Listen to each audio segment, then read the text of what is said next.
Bonjour les amis, bienvenue sur la chaîne Speedro Racing, la chaîne qui parle de mécanique. Alors aujourd'hui les amis, nous allons voir plutôt comment est-ce qu'on met un scooter en hivernage. Donc on va faire ça sur le Speedro, parce que le Speedro il peut pas beaucoup rouler, donc on va le placer en hivernage afin qu'il s'abîme le moins possible. Vous savez très bien qu'un scooter, lorsqu'il est en repos, ça s'abîme assez souvent, surtout pour le redémarrage. Donc pour éviter au maximum justement d'abîmer certaines pièces de redémarrage comme le cylindre, le piston et surtout les segments, nous allons voir ensemble comment le mettre en hivernage, et ça sera tout de suite après ça.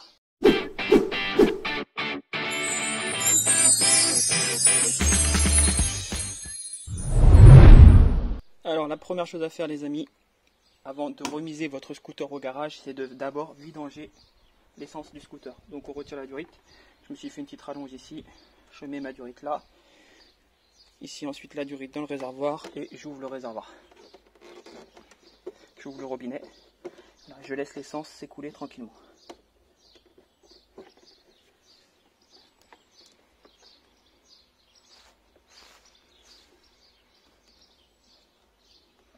Voilà, donc on laisse l'essence s'écouler, ça y est, ça coule, vous voyez, hop, vous voyez.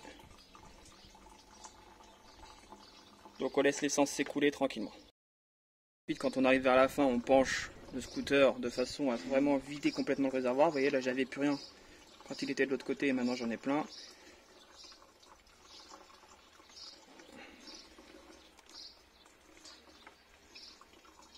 Voilà. Donc faut être un peu patient. Effectué, on sort le carbu et on nettoie l'intégralité du carbu et on le vide complètement. Faut plus qu'il y ait du tout d'essence dans le moteur. Donc on pense à s'équiper de chiffon parce que ça coule. On met de l'essence un peu partout. C'est pas la chose la plus agréable à faire, mais malheureusement faut le faire. Donc je dévisse ici au niveau de la pipe.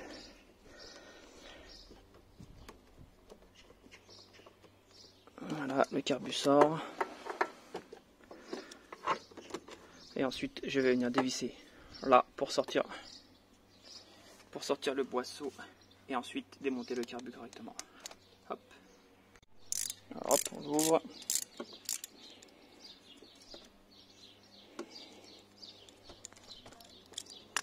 Ce carbu n'est pas très facile d'accès.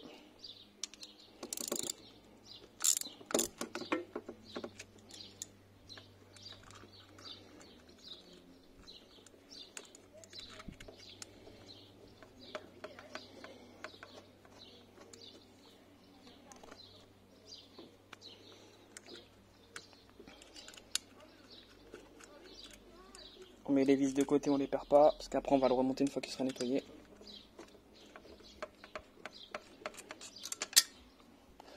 Hop, je la prends, je la mets de côté, je sors le boisseau.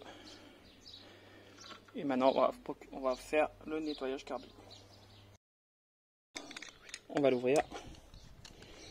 Donc là il y a l'essence qui s'écoule, c'est très bien, parce que moi je veux plus d'essence à l'intérieur.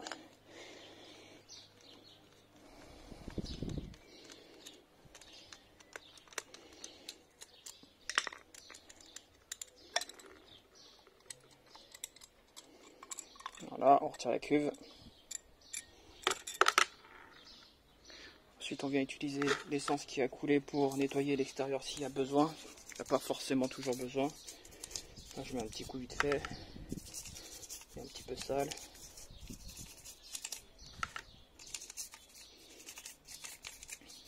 L'essence, ça nettoie très bien. Alors, on fait attention de ne pas perdre ça. Il s'enfuit le petit coquin. Voilà. Je vais mettre mon doigt dessus, ce sera plus simple.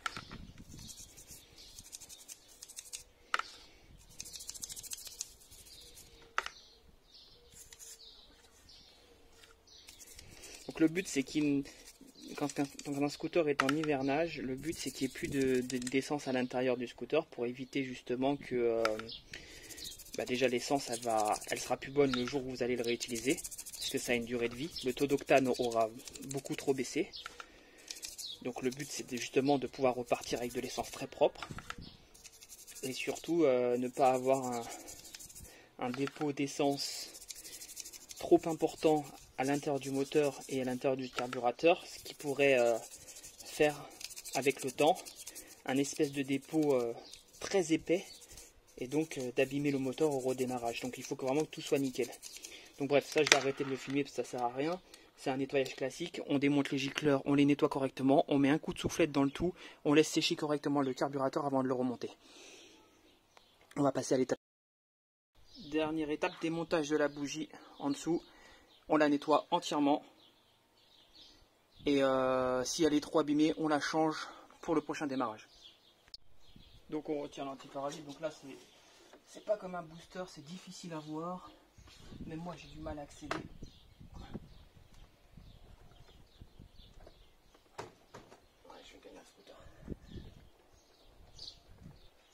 Voilà, et il n'y a plus qu'à dévisser. Ok, donc j'ai rentré le scooter pour plus de facilité. Je vais dévisser la bougie. Hop, on est sur la clé. Voilà, et maintenant je dévisse la bougie. Donc on va voir dans quel état elle est.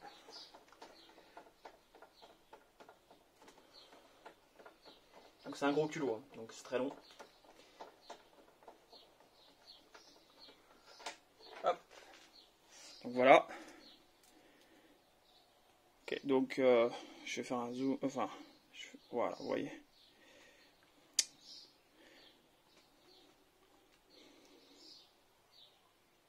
Donc je vais la nettoyer, mais je vais quand même en racheter une au cas où pour la prochaine fois. Donc pour son nettoyage, je prends une brosse métallique tout simplement et je frotte. Voilà, juste une brosse métallique.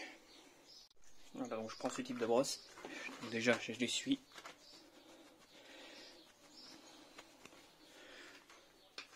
Voilà, et je vais venir la frotter proprement pour lui retirer un petit peu de calamine, qu'elle soit propre quoi.